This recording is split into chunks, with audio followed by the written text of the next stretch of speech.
కరోతి వాచాలం పంగుం లంఘయతి గిరిం యత్కృపాతమహం వందే పరమానంద సాగరం. ఓం సహనావతు సహనౌ భునక్తు సహ వీర్యం కరవావహై తేజస్వినావధీతమస్తు మా విద్విషావహై. ఓం శాంతి శాంతి శాంతి. వ్యవసాయాత్మికా బుద్ధిః ఏకేహ కురు నందన బహుశాఖా హనంతాశ్చ బుద్ధయో వ్యవసాయినాం. అర్జునునికి ధైర్యం చెప్తున్నాడు, బుద్ధి చెప్తున్నాడు, ఇలా అర్థం చేసుకో అని చెప్తున్నాడు. ఎన్ని విధాలుగా చెప్పినా అర్థం అవటం లేదు. అర్జునుని మనసు ద్వంద్వంలో ఉంది. అయ్యో, ఏం చేయాలో ఏం చేయకూడదో, ఇది తప్పు కదా ఇది తప్పు కదా అని ద్వంద్వంలో ఉంది. అందుకే పరమాత్ముడు కొంచెం యోచన చేసి ఇప్పటి నుంచి 2 శ్లోకాల వెనకల నుంచి కర్మయోగం గురించి చెప్పాడు. అది చెబుతూ ఇప్పుడు నైస్ గా అర్జునునికి వాత పెడుతున్నాడు మాటలతో. మనము చెప్పిన మాట వినుకుంటే కోపంతో తిట్టేసి గలాట చేస్తాము. ఇక్కడ పరమాత్ముడు అలా చేస్తా లేదు. ఎంత బాగా చెప్తున్నాడు చూడు. అర్జున, నీవు ఇలా ద్వంద్వంలో మాట్లాడుతున్నావు కదా. ద్వంద్వంలో ఎవరు మాట్లాడతారంటే ఎవరికి దృఢ సంకల్పము దృఢ నిశ్చయం లేదో వాళ్లే ద్వంద్వంలో మాట్లాడేది. వాళ్ళ బుద్ధి ఎక్కువ వికసించదు.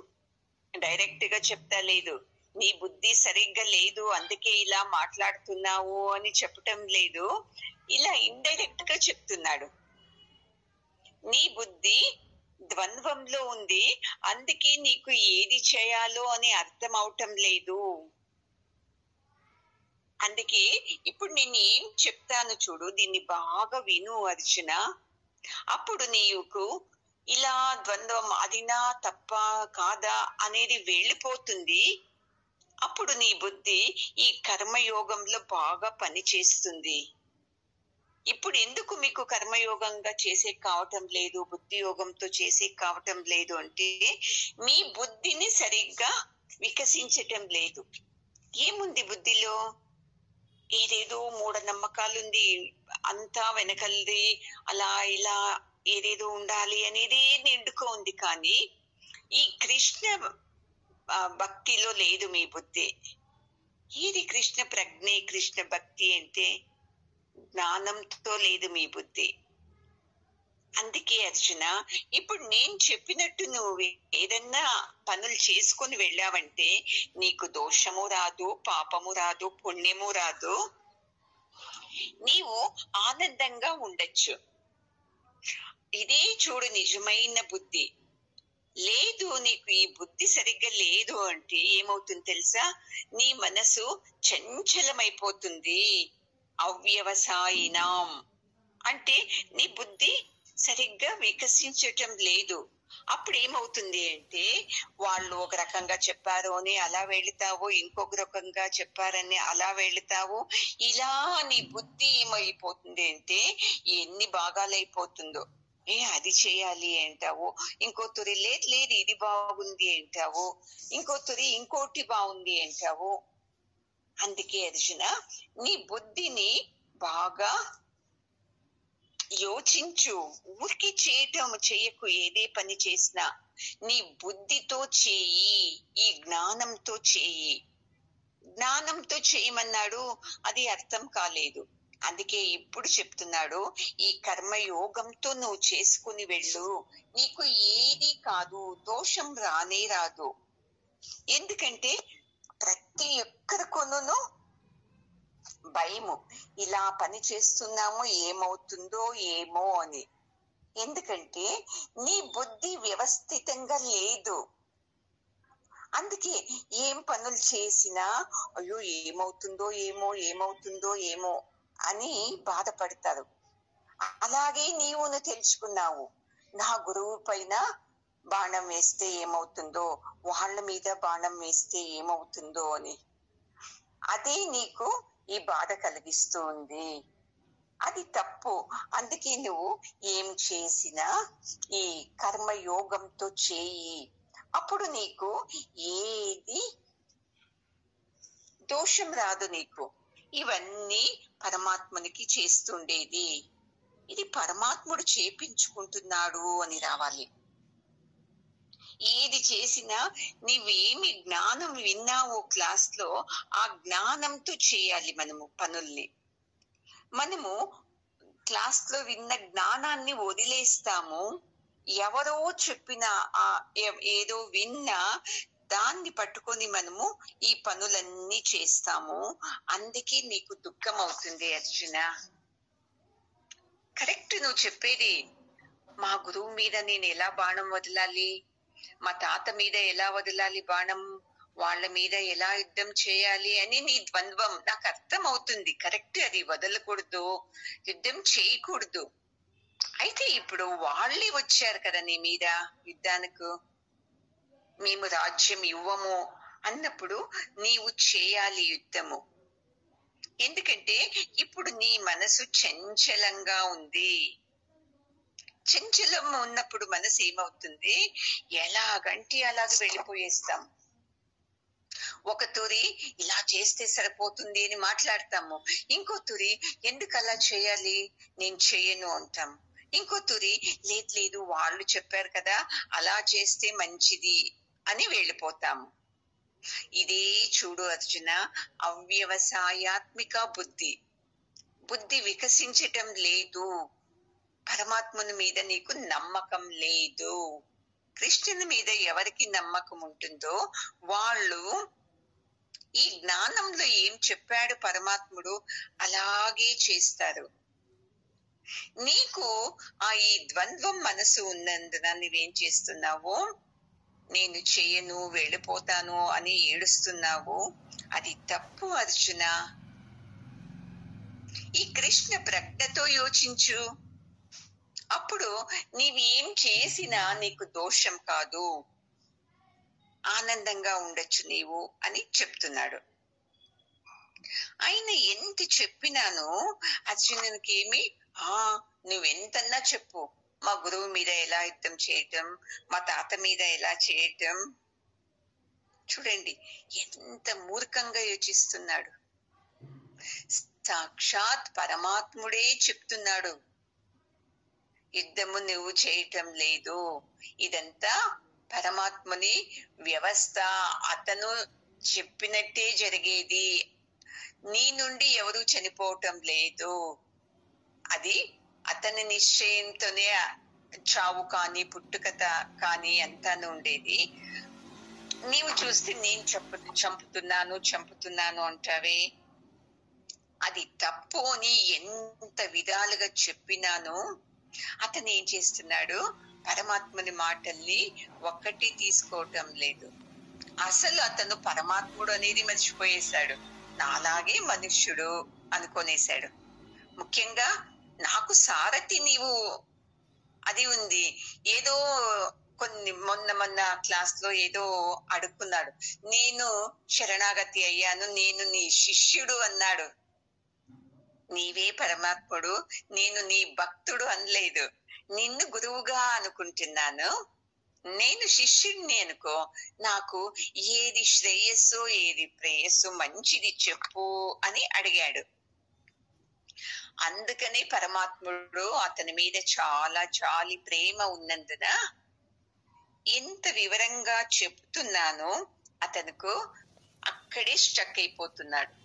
ఇది ధర్మం కాదు, అధర్మము, నేను చేస్తే పాపం వస్తుంది, ఆనందం కలగదు అని. అందుకే చూడండి బాగా వింటారు సత్సంగం అంతా, ఎంత బుద్ధిగా మాట్లాడతారు. తన దాకా వచ్చేటప్పటికి ఏమైపోతుంది, అక్కడే నిల్చుకొని పోయేస్తాం, మనం ముందుకే వెళ్ళము. ఎందుకన్నారు ఇలా వాళ్ళు? నన్నే ఎందుకు అనాల్సింది? నేనేం తప్పు చేశాను? ఇలా చేసేది తప్పు కదా. ఇలాగే అర్జునుని లాగిని తన నుండే చూస్తారు, కానీ వాళ్ళ సైడ్ నుండి కూడా చూడరు. అలాంటి వాళ్ళని మౌఢ్యుడు అని అంటారండి. ఎప్పుడైతే వ్యక్తి అంతా తెలుసుకున్న తర్వాత మొదట మనం ఏమేం చేస్తుంటే దాన్ని వదిలేసి ఈ జ్ఞానం ఏం చెప్తుందో దీన్ని ఫాలో చేయాలి. చూడండి, మీకు భయం అవుతుంది అంటే బాగా అర్థం చేసుకోండి, ఈ ఆధ్యాత్మ జ్ఞానము మీలో పని చేయటం లేదు. నాకు భయం లేదు, నిర్భయంగా ఉన్నాను అంటే ఈ ఆధ్యాత్మ జ్ఞానం మీలో పని చేస్తూ ఉంది అని ఇంతే చూసుకోండి క్వాలిటీ. మీకు ఇంకా ద్వంద్వ భావంలో ఉన్నారు, అలా చేయాలో ఇలా చేయాలో ఏంటో అంటున్నారు అంటే ఈ జ్ఞానము మీకు వెళ్ళటం లేదు. వింటున్నారు, అయితే చెవులో నుండి ఈ చెవి నుండి ఆ చెవిలో వెళ్ళిపోతుంది, అది స్థిరంగా నిలబడడం లేదు మీ మనసులోన. ఇంతే అర్థం చేసుకోవాలి. ఇలా అర్జునుడు సేమ్ అలానే చేస్తున్నాడు.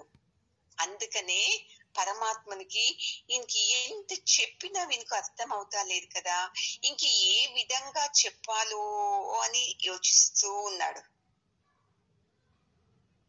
మీరు ఏమనుకున్నారంటే నేను బాగా తెలుసుకున్నాను, నాకు అన్ని నియమాలు తెలుసు అని పట్టుకున్నారు కదా, దాన్ని కొంచెం సడలించాలండి. మీకు ఒకతో చెప్పాను భజగోవిందం క్లాస్ లో.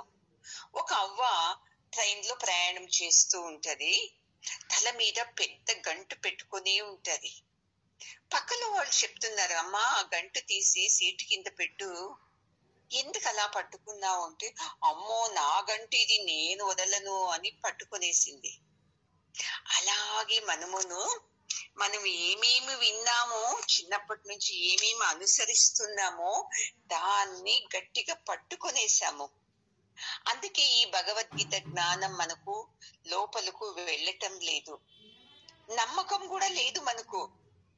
పరమాత్ముడు ఏం చెప్తున్నాడు భగవద్గీతలో, దాన్ని గురించి నమ్మకము లేదు మనకు. మనకి ఏ దాంట్లో నమ్మకం ఉంది? మేము ఎక్కడో ఏదో పుస్తకంలో చదివాము, టీవీలో విన్నాము, ఏదో గురువు గారు చెప్పారు, మా పెద్దలు ఇలా చెప్పారు, దాని మీద మనకు నమ్మకం ఉంది, అందుకే అలాగే పట్టుకొనేస్తాము. బాగా అర్థం చేసుకోండి, మీరు ఈ జ్ఞానాన్ని నమ్మకుండా ఉండే వరకు మీరు ఆనందంగా ఆరోగ్యంగా ఉండేకు సాధ్యమే కాదు. చూడండి, ఈ భగవద్గీతలోని ఈ జ్ఞానం అనే మెడిసిన్ మీ అజ్ఞానాన్ని నాశనం చేసే వరకు మీరు ఎన్ని అధ్యాయాలు విన్నానో ఆనందంగా ఉండటానికి సాధ్యం కాదండి. మనము జ్ఞానాన్ని నమ్మటం లేదు. నమ్ముతున్నామా అండి జ్ఞానాన్ని? ఏదేదో కార్యాలని, వ్యవస్థల్లో నమ్ముతున్నాము. అందుకే శంకరాచార్యులు గారు వాళ్ళకు శిష్యులు ఉన్నారు కదా, పద్మపత్ర అని ఒక శిష్యుడు ఉంటాడు. అతను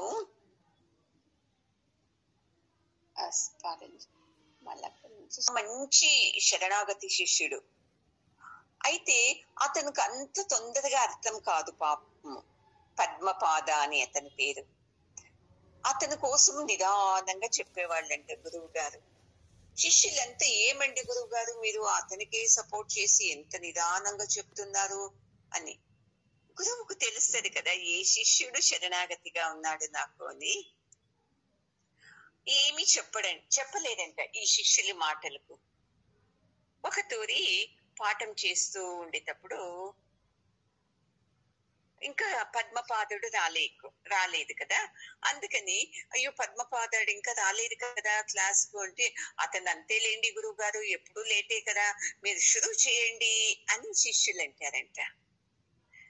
గురువుకు తెలిసింది ఓ వీళ్ళ అహంకారాన్ని నేను మొదటే తుంచేయాలి, ఇప్పుడు సమయం వచ్చింది అని. కాదు అతను కూడా శిష్యుడే కదా అంటే, ఏం శిష్యుడండి, చెప్పిన టైంకి రాడు, అతనికి శరణాగతి లేదు, భక్తి లేదు, అతను ఎలాగా శిష్యుడైతాడు మీకు అని అంటారు. అంత లోపల పద్మపాదుడు దూరంలో కనపడతాడు. అది ఎట్లా, ఒక నది పారుతూ ఉంటుంది, నది ఈ సైడు వీళ్ళ ఆశ్రమం ఉంటుంది, ఇక్కడ పాఠం చేస్తుంటే నది అటువైపు పద్మపాదుడు వస్తాడు, అక్కడ ఉంటాడు. అక్కడి నుంచి ఇక్కడికి రావాలి అంటే చాలా లేట్ అవుతుంది. పద్మపాదుడు అంటాడు, గురువు గారు నేను ఇక్కడే ఉన్నాను, వస్తానండి మీతో పాఠానికి, కొద్దిగా లేట్ అవుతుంది అని. అప్పుడు శంకరాచార్యులు, ఏం పర్లేదు, నువ్వు అట్లా చుట్టేసుకుని ఏం రాకు, అలా నీళ్ల మీదే నడుచుకొని వచ్చేసి ఏం కాదు నీకు అని చెప్తారంట.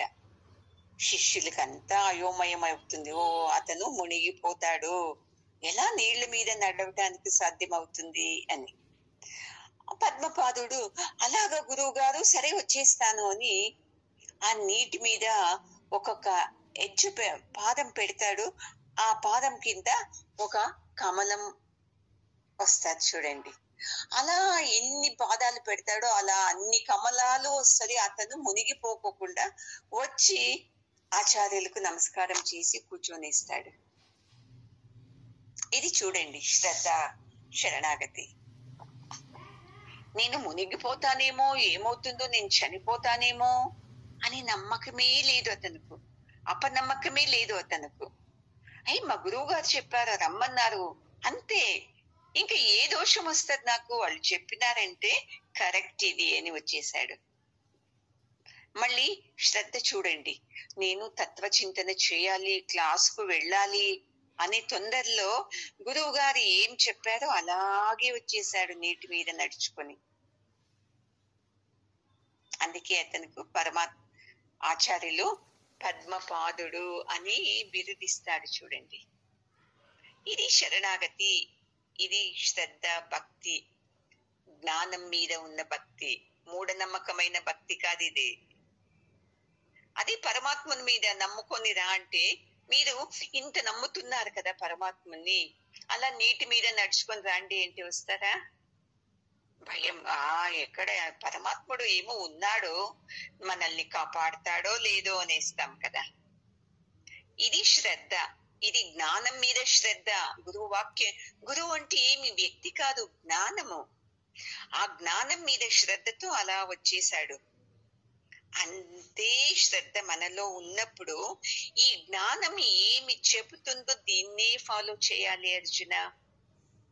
నీవు దీన్ని వదిలేసి అలా చేశారు, వాళ్ళు అలా చెప్పారు, ఇలా చెప్పారు అంటుంటే నీవు ఎప్పటికీనూ ముందుకు వెళ్ళవు, ఎలా నిలబడ్డావో అలాగే ఉంటావు. ఈ ధర్మం అనుకున్నావే, దీన్ని దాటి ఇటుపైకురా, ఈ జ్ఞానం వైపురా. ఈ జ్ఞానము నీకు అక్కర్లేదు ఇప్పుడు, ఎందుకంటే అయ్యో నీకు అర్థం అవటం లేదు, సాంఖ్య యోగం, జ్ఞాన యోగం చెప్పానంటే. పోనీ ఈ కర్మయోగంతో అన్నీను పరమాత్ముడే చేపించుకుంటున్నాడు నాతో. ఇది పరమాత్మని సేవ అని చెయ్యి అర్జున. అర్జునునికి అర్థమవుతుందా? సేమ్ మనలాంటి వాడే కదండి. ఎన్ని జన్మల నుండి మనం ఈ సాధన చేస్తూ ఉంటాము. లేదు అంటే ఈ జన్మలోనే మనం వచ్చేకి సాధ్యం లేదు గురువు గారి దగ్గరకు. చేస్తూ ఉన్నాము ఎన్నో జన్మల నుండి, అయినాను మనకు లోపలకు వెళ్ళటమే లేదు. చూడండి ఏమవుతుందో ఏమో ఇలా చేస్తే. నిన్న చూడండి జయరాం ఇంటికి వెళ్ళాం కదా, జయరాం నాయన సంతోషించారు. మొదట ఒక 5 మంది వెళ్ళాం మనల్ని చూసి. లాస్ట్ ఒక మాట అన్నాడు చూడండి, అతను అని ఏడ్చుకున్నాడు. 5 మంది వచ్చారు కదండి, అయ్యో ఇంతే నా సత్సంగంలో ఉండేవాళ్ళు అని ఏడ్చాడు చూడండి. అంటే అతనుకు తెలిసిపోయింది, జ్ఞానాన్ని నమ్ముకుని ఎవరు లేదు, మూఢ నమ్మకంలోనే ఉండారు, అందుకే ఎవరు రాలేదు నా కొడుకుని చూసేకు అని. అతను జ్ఞానంతో ఉన్నాడు, అందరికీ రమ్మని చెప్పాడు. ఈ సత్సంగంలో ఉండే వాళ్ళకు దోషాలు ఎక్కడ, కర్మలు ఎక్కువ, పాపాలు ఎక్కడికి వస్తుంది చూడండి. అతను సత్సంగం వినలేదు, ఏదో అప్పుడప్పుడు రికార్డు వింటాడో అతనికి ఈ జ్ఞానం వచ్చింది, మనకు రానేలేదు చూడండి. అలా అని నేను మీ మూఢ నమ్మకాల్ని తీయటం లేదు, చూపిస్తున్నాను. నేను ఏమైంది చూడండి ఏమి అని. మళ్ళీ అక్కడ ప్రసాదం ఇస్తా ఉన్నారు, రాండి అంటే అందరూ భయపడుతున్నారు. అయ్యో తీసుకోకూడదు కదండి ప్రసాదం మనము అని. నేను వెళ్ళి ధైర్యంగా తీసుకున్నాను, తెచ్చి పాండురంగనికి నైవేద్యం పెట్టానండి. అక్కడ వాళ్ళు ఇచ్చింది ప్రసాదం అంతా తెచ్చి ఏదో ఏదో ఇచ్చారు. అదేమో కొంతమందికి ఇస్తారంట, వాళ్ళ సంబంధికులకు మాత్రము. అయినా వాళ్ళు, నేను వాళ్ళ టీచర్ గురువు అని నన్ను పిలిచి మొదట మీరు తీసుకోండి అని ఇచ్చారు చూడండి. నేను పాండురంగనికి నైవేద్యం చేసి నేను తిన్నాను. ఇలా నాకు ద్వంద్వం లేదు. పెళ్లిలో తినేదిను భోజనమే, ఈ చావులో తినేది కూడా భోజనమే, ఏది వ్యత్యాసం లేదండి. ఉందా అండి? అపర కర్మలు చేస్తారు, అదేది తిథి అంటారు, తెలుగులో ఏమంటారో నాకు తెలీదు.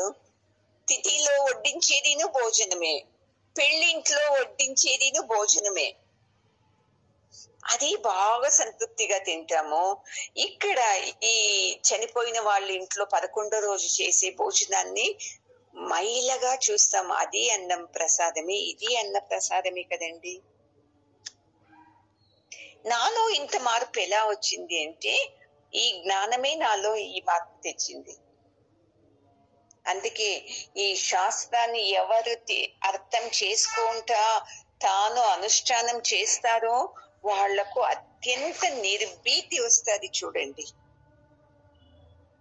ఆ నిర్భీతి వచ్చిందో, ఈ జ్ఞానం తెలిసిందో, అన్ని అనర్థాలు పడిపోతుంది చూడండి. ఏది భయం ఉండదు. అలాంటి శక్తి ఈ జ్ఞానానికి ఉండేది అర్చన. నీవు సంశయించకుండా నీవేం చేయి, యుద్ధం చేయి.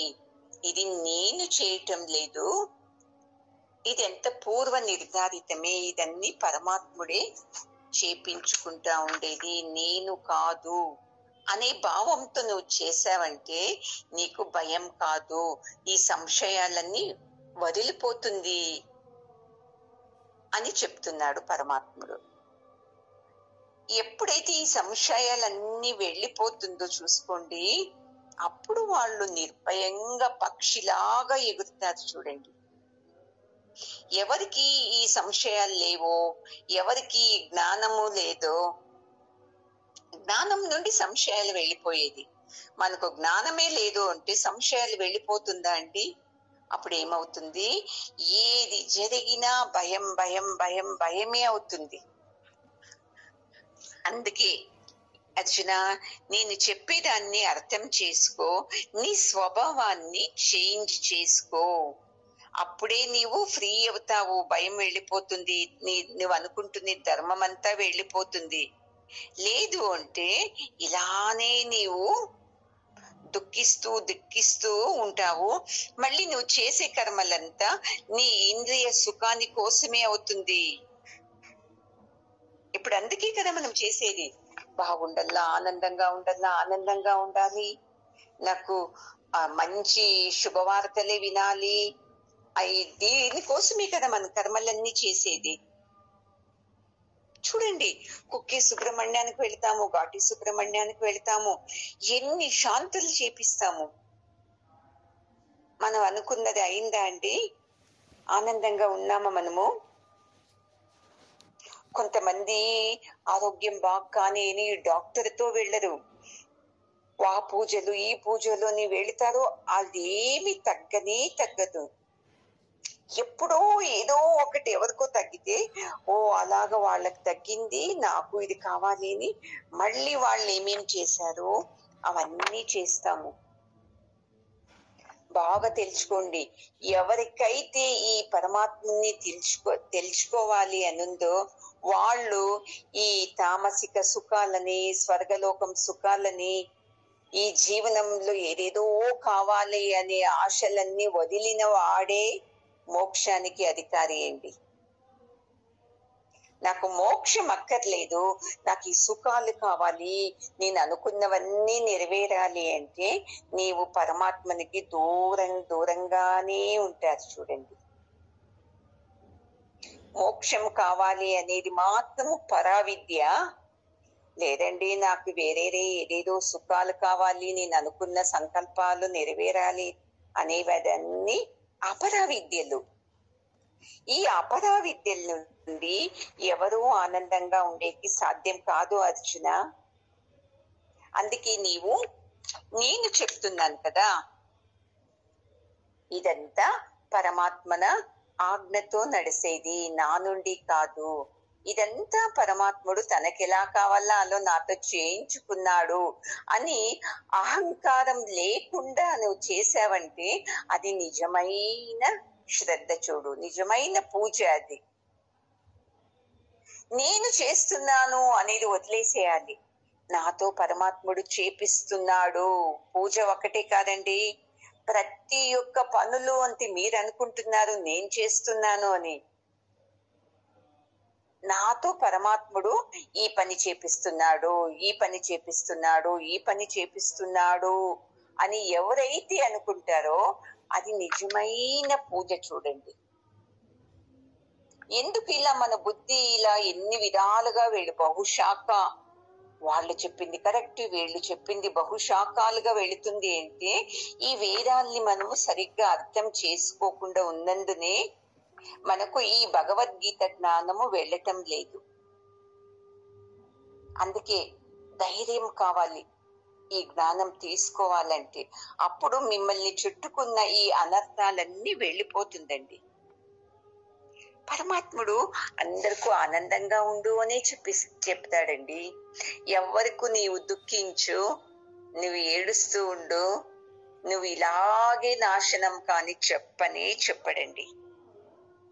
మనమే మన బుద్ధి షార్ప్ లేనందున ఏం చేస్తున్నామంటే, అయ్యో ఇలాగైందా, ఏమవుతుందో ఏమో, ఇలాగైందా, అయినాను ఎందుకు నాకు ఇంకా మంచిదే కాలేదే, నేను అనుకున్నట్టు దేవుడు పువ్వు ఇచ్చాడు, రైట్ సైడే ఇచ్చాడు, కుడి పక్కనే ఇచ్చాడు, అయినా ఎందుకు నా పని కాలేదు,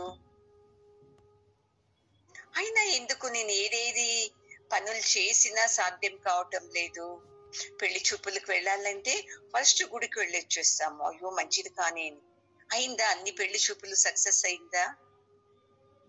కాదండి, మన ప్రారంధం ఎలా ఉంటుందో అదే ప్రకారంగా అయ్యేది. కానీ నీ పూజలు పునస్కారాలు నీ మూఢనమ్మకాల నుండి ఆనందంగా ఉండేకి కాదు అర్జున. అందుకే నీవు ఈ బుద్ధి యోగంతో పని చేయి. అప్పుడు నీవు ఈ అన్ని రకాల ద్వంద్వాల నుండి బయటకు వచ్చి ఆనందంగా ఉంటావు. అంటే ఏమర్థము, యుద్ధం చేస్తావు నువ్వు. ఇప్పుడు నువ్వు ఏదేదో చెప్తున్నావు కదా, అది పడిపోతుంది. ఇప్పుడు చూడండి, బాగా అర్థం చేసుకోండి. అరటిపండు మంచిదే, అయితే పరిచయం పట్టినప్పుడు లూజ్ మోషన్ అయ్యేటప్పుడు అరటిపండు వద్దు, అంతే వదిలేసేయాలి. అప్పుడు సపోటా తింటే లూజ్ మోషన్ తగ్గుతుంది కదండి. ఇలా యోచించాలి బుద్ధితో. మనము బుద్ధితో అలా యోచించము, ఇలా చేయాలి, ఇలా చెప్పారు అని ఇలాగే యోచిస్తాము. అందుకే మనము ఇలా పడిపోతూనే ఉన్నాము. అర్జునుడు ఎలా పడిపోయి ఎన్ని చెప్తున్న పరమాత్ముడు ఇతనుకు ఒక్క మాటను ఎక్కుతలేదు. ఎన్ని మాటలు చెప్పాడు చూడండి 1వ అధ్యాయం నుండి.